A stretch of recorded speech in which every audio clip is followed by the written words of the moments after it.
हाँ, नमस्कार सभी विद्यार्थियों को। आज हम टॉपिक प्रारंभ कर रहे हैं व्याकरण। व्याकरण क्या है वो जानेंगे, और व्याकरण में क्या क्या पढ़ना है वो मैंने आपको कल बता ही दिया था। तो व्याकरण व्याकरण के बारे में जान लेते हैं कि व्याकरण शब्द है क्या। व्याकरण शब्द वी प्लस आ प्लस करण के योग से बना है।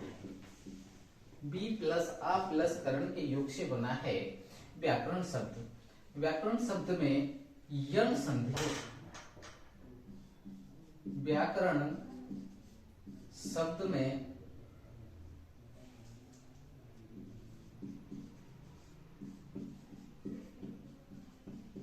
यण संधि है।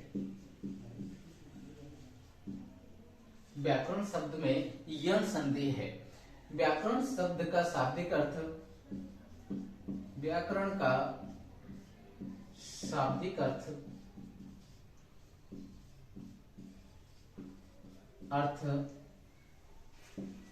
सोचना, समझना होता है। व्याकरण शब्द का शाब्दिक अर्थ होता है सोचना, समझना। व्याकरण शब्द में दो उपसर्ग हैं। व्याकरण शब्द में दो उपसर्ग हैं तथा मूल शब्द करण है। मूल शब्द क्या है? करण। व्याकरण शब्द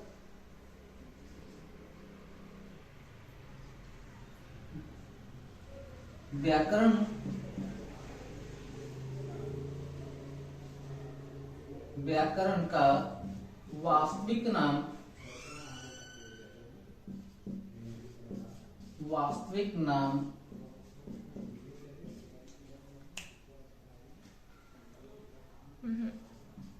शब्दानुशासन है।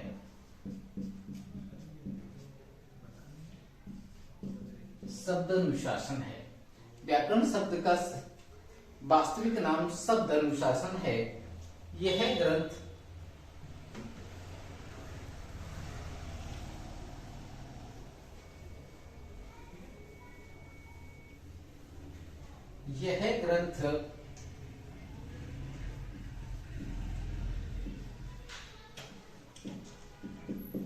किशोरी दास वाजपेयी जी ने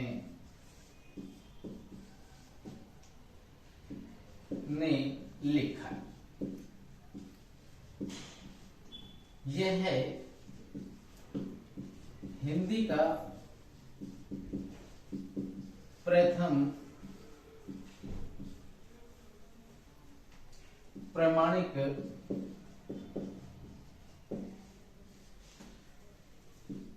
व्याकरण ग्रंथ है। यह हिंदी का प्रमाणिक व्याकरण ग्रंथ है।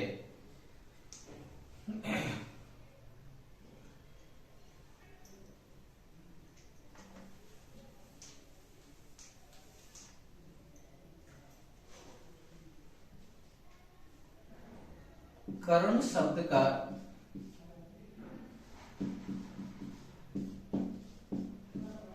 शाब्दिक अर्थ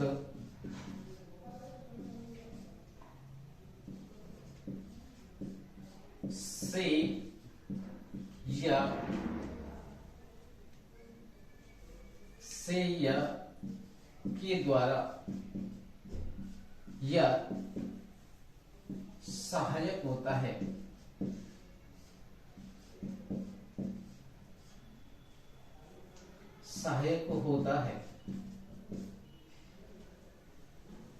व्याकरण शब्द का शाब्दिक अर्थ सोचना, समझना। करण शब्द का शाब्दिक अर्थ से या के द्वारा या सहायक होता है।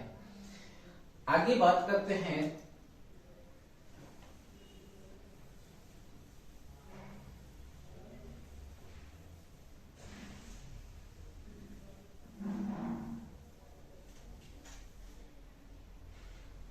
व्याकरण को मूल रूप से तीन भागों में बांटा गया है।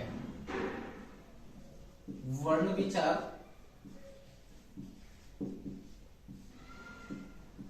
शब्द विचार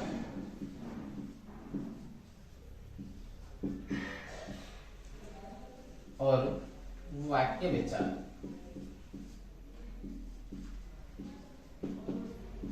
और कुल चार भागों में बांटा गया है। चौथा है पद। पद इन चार भागों में बांटा गया है। कुल चार भागों में मूल रूप से तीन भागों में बांटा गया है। सबसे पहले हम बात करते हैं वर्ण विचार की, कि वर्ण विचार क्या है। सबसे पहले हमें जानना है कि वर्ण क्या होता है, वर्ण क्या होता है, वर्ण की परिभाषा क्या है, वर्ण किसे कहते हैं। देखिए, सबसे पहले हम वर्ण के बारे में चर्चा करते हैं। वर्ण ऐसी छोटी से छोटी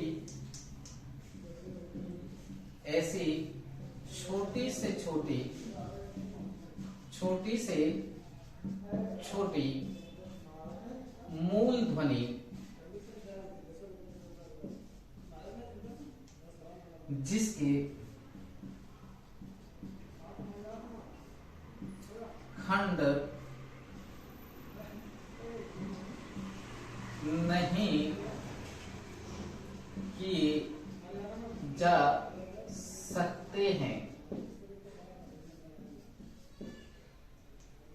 उसे वर्ण कहा जाता है। जैसे ए, ई, क, ख, ये अगर इन्हें उच्चारित रूप में प्रयोग लिया जाए, केवल इनका उच्चारण किया जाए, तो यही चीज ध्वनि कहलाती है। क्या कहलाती है? ध्वनि। अगर इन्हें उच्चारण के रूप में प्रयोग किया जाए, उच्चारण के रूप में प्रयोग किया जाए, तो यही चीज ध्वनि कहलाती है। क्या कहलाती है? ध्वनि। क्या कहलाती है? ध्वनि। वर्ण को उच्चारण में प्रयोग करने पर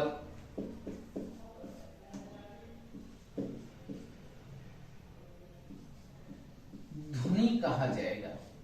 अगर हम किसी वर्ण को उच्चारण के रूप में प्रयोग करते हैं तो वह ध्वनि कहलाती है। क्या कहलाती है?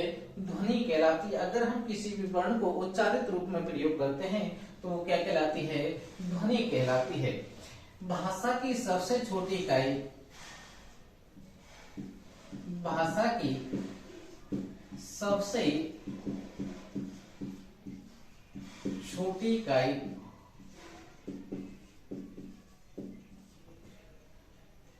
वर्ण होती है। क्या होती है? वर्ण होती है। भाषा की सबसे छोटी इकाई क्या है? वर्ण है। भाषा की सबसे छोटी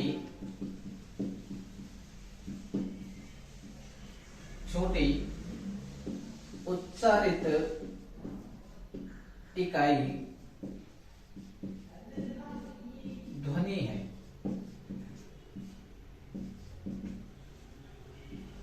भाषा की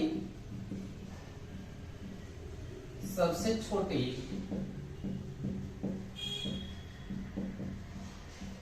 इकाई, छोटी लिखित इकाई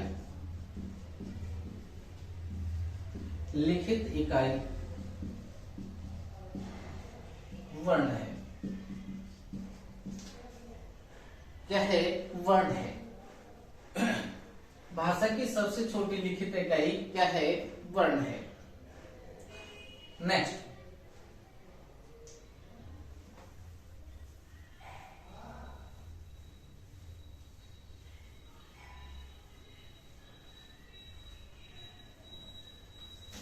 भाषा की सबसे छोटी इकाई क्या है? वर्ण है। नेक्स्ट,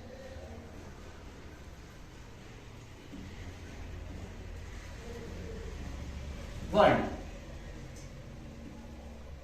वर्ण लिपि चिन्हों को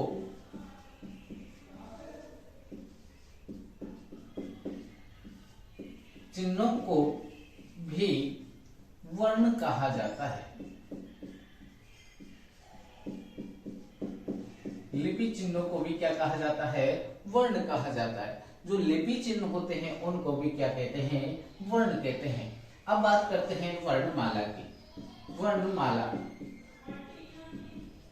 वर्णमाला क्या है? वर्णों के क्रमबद्ध समूह को वर्णमाला कहा जाता है। वर्णों के क्रमबद्ध समूह को क्या कहते हैं? वर्णमाला कहते हैं। वर्णों के क्रमबद्ध समूहों को वर्णमाला कहते हैं। वर्णमाला कहते हैं। वर्णमाला को दो भागों में बांटा गया है। वर्णमाला को दो भागों में बांटा गया है।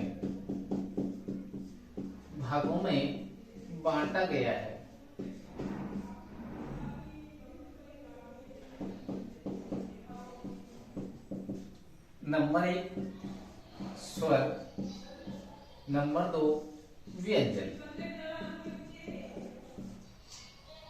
नंबर 1 स्वर, नंबर 2 व्यंजन। स्वर, अब स्वर की बात करते हैं। स्वर किसे कहते हैं? स्वर क्या होते हैं? स्वर की चर्चा करते हैं। देखिएगा स्वर क्या है। स्वर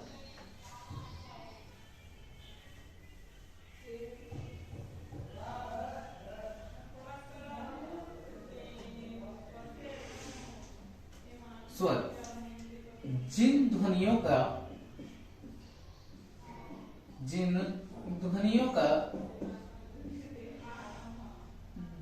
के उच्चारण में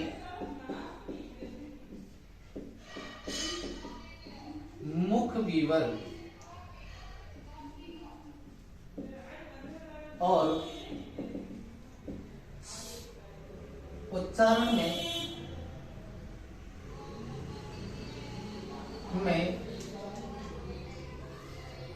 वायु मुख विवर्ग और स्वर यंत्रिका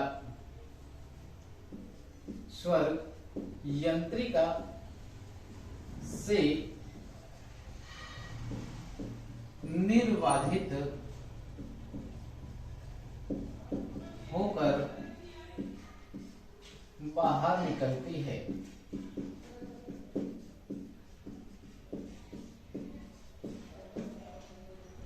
उन्हें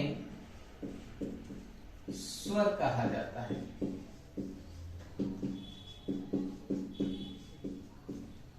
उन्हें क्या कहा जाता है? स्वर कहा जाता है। क्या कहा जाता है? स्वर। नेक्स्ट परिभाषा देख लीजिए स्वर की। जिन ध्वनियों का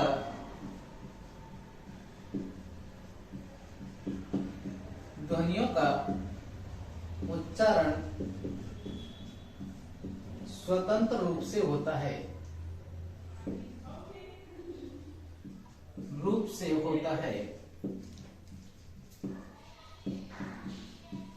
उन्हें स्वर कहा जाता है।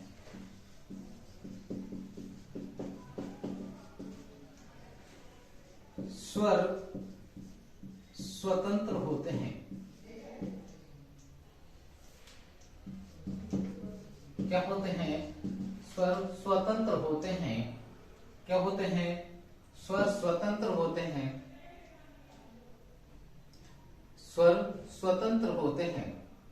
स्वरों की संख्या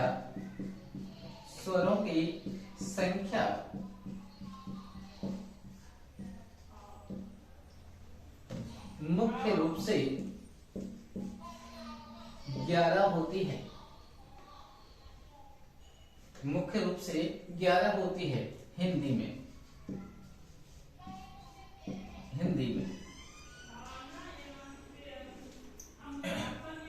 संख्या मुख्य रूप से 11 होती है हिंदी में।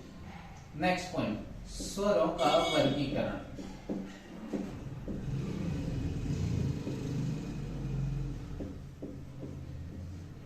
स्वरों का वर्गीकरण निम्न प्रकार से होता है।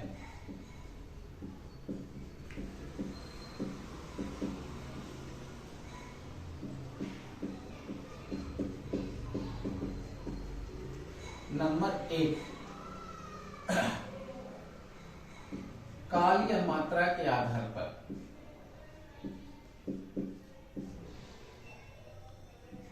नंबर 2,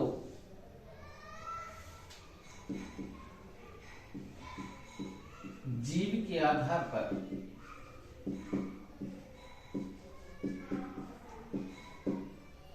नंबर 3, होठों के आधार पर। नंबर 4, मुखाकृति के आधार पर।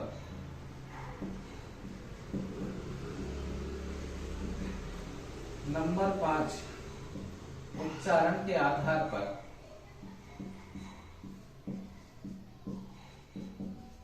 नंबर 6,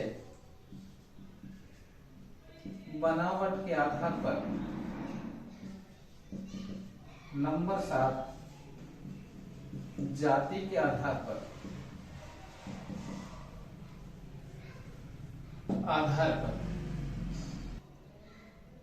बाकी अपन कल नेक्स्ट वीडियो में फिर आपसे मुलाकात होगी। धन्यवाद।